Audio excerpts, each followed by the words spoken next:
Deixa eu te fazer uma pergunta. Você é aquela pessoa que chega no final de semana e adora tomar uma cervejinha com os amigos no churrasquinho? Ou adora curtir um happy hour depois do trabalho? E aquela caipirinha na beira da praia, ela chega a ser uma coisa indispensável porque tá calor e ela ajuda a refrescar? Isso é extremamente comum, porque o álcool ele faz parte da nossa cultura, ele está introduzido aí nas nossas vidas como uma coisa completamente normal. Mas será que realmente um copinho não faz nenhum dano ao nosso corpo? Consumir álcool em excesso leva você aí a ter diversos problemas de saúde, desde gordura no fígado, problemas metabólicos, e ele vai machucando o seu fígado pouco a pouco até você desenvolver uma cirrose, que seria o quadro mais grave dessa situação.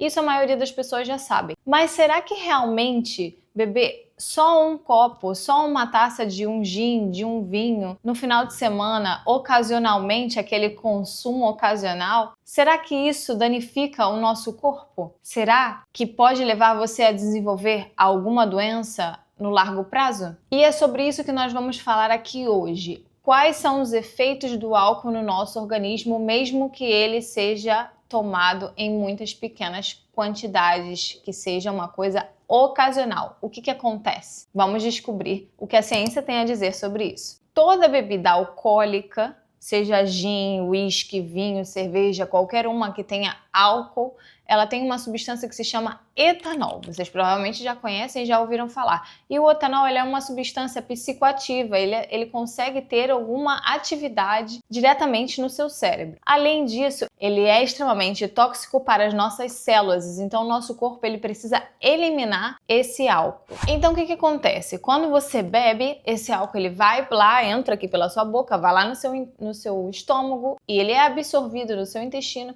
e começa a ser metabolizado aí pelo fígado. O nosso fígado ele é o órgão responsável por dar conta e eliminar qualquer coisa tóxica que você ingere. E o álcool ele afeta mais umas pessoas do que outras. Por exemplo, as pessoas quanto mais velhas, mais suscetíveis ao efeito do álcool ela fica, porque o metabolismo ele vai desacelerando conforme a gente vai ficando mais velho. Você provavelmente, se você bebe ou tem algum costume de beber, às vezes dá uma exageradinha no final de semana, e já tem mais de 30 anos, provavelmente você já sentiu esse peso, que você tem uma maior ressaca, você acorda no outro dia menos disposto, e isso não acontecia alguns anos antes. Isso é porque o seu metabolismo está desacelerando.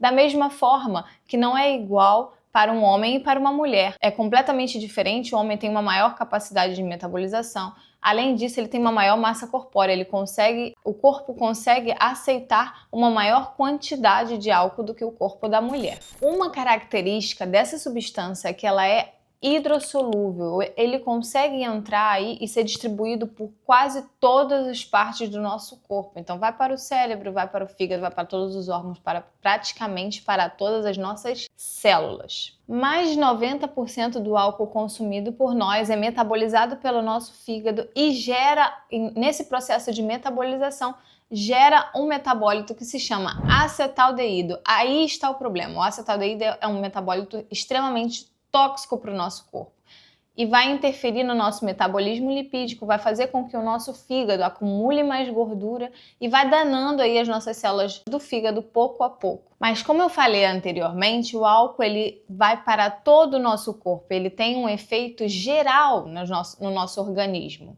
E muitos estudos viram que mesmo em pequenas quantidades ele tem um efeito significativo. Por exemplo, no nosso sistema nervoso, como ele atravessa a nossa barreira hematocefálica e ele entra lá dentro do nosso cérebro, ele tem atividade contra os nossos neurônios, ele mata os nossos neurônios. Então, uma pessoa que tem um consumo mesmo ocasional do álcool, ela pode ter uma redução do volume cerebral, um prejuízo na memória e nas funções cognitivas, além de ter um risco aumentado aí para depressão e para outras doenças, inclusive demências. E você provavelmente já ouviu falar, principalmente de uma pessoa que adora beber um vinho, que o álcool ou o vinho ele faz bem para o coração.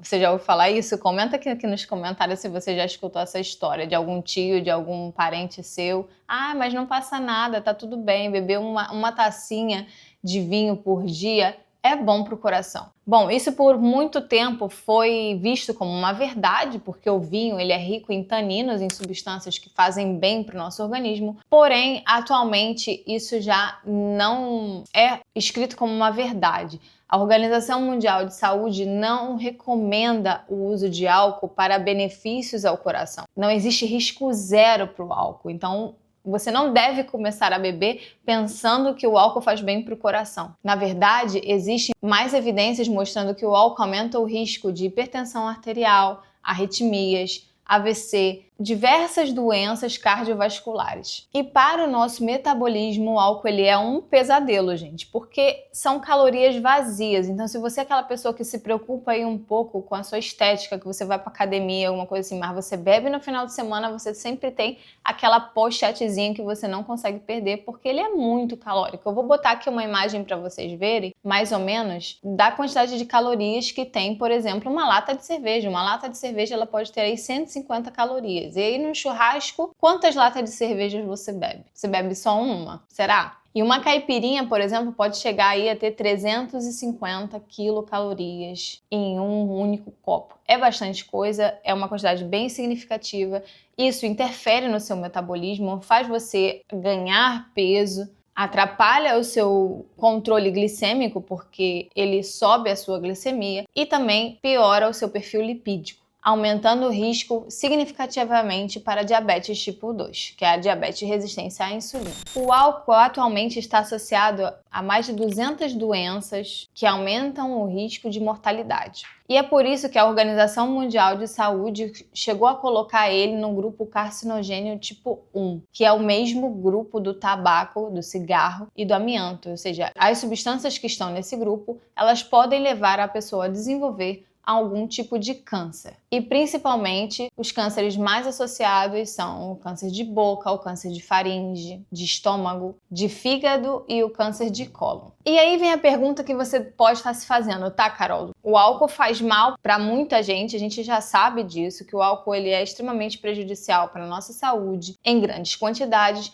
Mas será que se eu beber só um copinho de cerveja no final de semana com os meus amigos, isso vai afetar meu organismo? Será que isso vai fazer mal para mim? A resposta para isso é sim. Não existe risco zero quando a gente fala do álcool. Diversos estudos já mostraram que, mesmo em pequenas quantidades, o álcool ele tem efeitos significativos na nossa saúde metabólica, na saúde do nosso fígado, que aumenta significativamente o risco de câncer, mesmo em pequenas quantidades. Grandes estudos populacionais mostraram que a dose segura para o álcool é aquela que você não bebe. Ou seja, quanto menos você consumir, melhor. E se você puder não consumir, melhor ainda. Se você é uma pessoa que já bebe, reduzir o consumo reduz significativamente o seu risco, porém ele não zera o seu risco da sua saúde. Realmente o risco zerado é aquele que não tem consumo. Agora vem a parte mais importante. O nosso corpo, ele faz mágica, gente. Nosso corpo é maravilhoso, ele tem uma forma de responder muito boa. Quando a gente reduz a quantidade de álcool que a gente consome, ou inclusive a gente para de consumir essa substância, o nosso corpo começa a responder de forma significativamente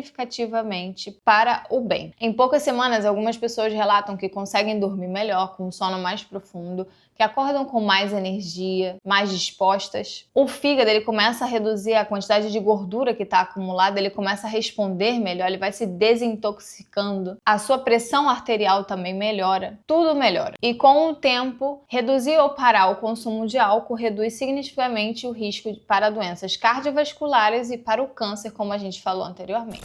Um estudo feito com mais de 4 milhões de pessoas mostraram que reduzir álcool significativamente ou parar de consumir o álcool reduziu na mesma proporção o risco de mortalidade, ou seja, isso gerou mais longevidade para essas pessoas. E antes de finalizar, eu queria fazer uma reflexão aqui com vocês. O álcool ele foi introduzido nas nossas vidas de uma forma assim cultural e social. Ele está no nosso meio, nos momentos que a gente mais ama, quando a gente está curtindo aí um aniversário de alguém que a gente ama da nossa família, ou celebrando uma graduação, que alguém se formou. Ele está presente nos momentos mais felizes da nossa vida. E isso não é à toa, gente. Isso foi feito de propósito. ele é visto como uma coisa normal, assim como era o cigarro antigamente. Eu não sei se vocês sabem ou se vocês são dessa época, o cigarro ele antigamente passava inclusive propagandas na televisão como se fosse uma coisa normal, uma coisa boa, tipo incentivando o consumo do cigarro. E hoje a gente olha para trás e fala, meu Deus, como que era possível que antigamente passavam propagandas publicitando aí o consumo do cigarro, sabendo que é uma substância tão prejudicial para a nossa saúde. Passa a mesma coisa com o álcool. Como que é possível uma substância que faz mal à nossa saúde em tal magnitude, não só fisicamente, inclusive socialmente e psicologicamente, o álcool ele está ligado aí a diversos problemas sociais e familiares, inclusive. Então, como que isso não é visto ainda como uma coisa ruim? Como isso ainda é visto como uma coisa normal? Fica a reflexão aí para vocês. Se vocês estão assistindo esse vídeo porque vocês pensam um pouquinho diferente e talvez está na hora da gente parar de ignorar esse impacto que essa substância faz na nossa vida. Eu não tô aqui falando para você parar de consumir o álcool, ou isso fica aí a seu critério, mas a partir de agora você já sabe que não é uma substância tão inofensiva assim. Eu sou Carolina Alves, farmacêutica, estudante de medicina na Espanha, e nesse canal a gente fala sobre saúde, sobre prevenção, sobre como e o que a gente pode fazer para viver mais e viver melhor. Se você se identifica com esse tipo de conteúdo, já aproveita agora e se inscreve no nosso canal e venha fazer parte da nossa comunidade. Saúde não é perfeição, é consciência, é reduzir aquilo que faz mal para nós e introduzir coisas que fazem o bem, que faz a gente viver mais e melhor. Eu espero que vocês tenham gostado desse vídeo de hoje. Eu vou ficando por aqui. Até o próximo vídeo. Tchau!